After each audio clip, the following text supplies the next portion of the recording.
Grosse intensité sur la première pression, il aurait fallu sauter de ligne, jouer plus long et on se fait piéger voilà, sur cette sortie courte qui évidemment après dès que le Bayern a mené 1-0, ça faisait 2 buts d'avance et les choses paraissaient compliquées.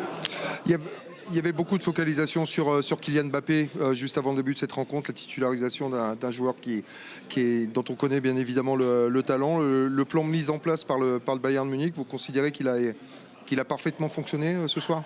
Oui, Kylian a eu une belle opportunité. Après, il a été présent devant le but, mais le Bayern a évidemment très bien défendu. C'était fermé que sur notre côté gauche, c'était plus ouvert sur notre côté droit. Il y avait des bonnes situations à jouer en première période sur le côté droit. On est resté un peu, ça a penché énormément à gauche.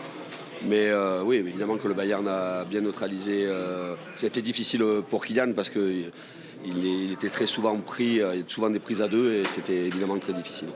Un dernier mot sur les deux changements que vous évoquiez concernant votre défense. La situation pour Marquinhos d'abord. Évidemment qui a tout fait pour jouer, qui a fait les soins nécessaires et qui a démarré le match finalement sur un contact. Il a ressenti encore une vive douleur et il est sorti. Et Nordi Mukiele qui est rentré a senti une gêne musculaire. Voilà, ce qui a fait...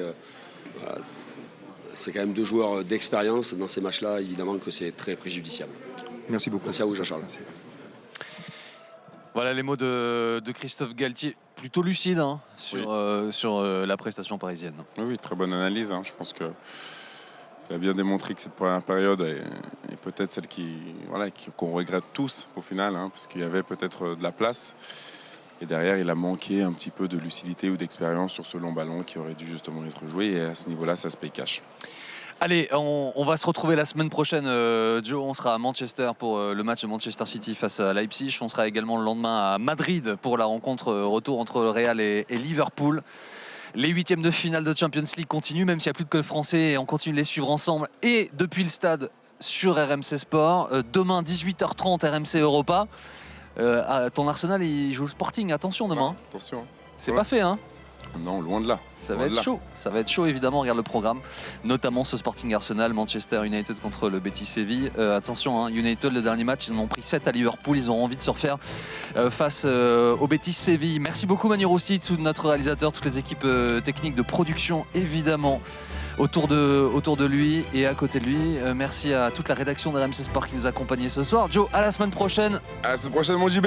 Et bonne soirée à toutes et à tous. À très vite. Ciao.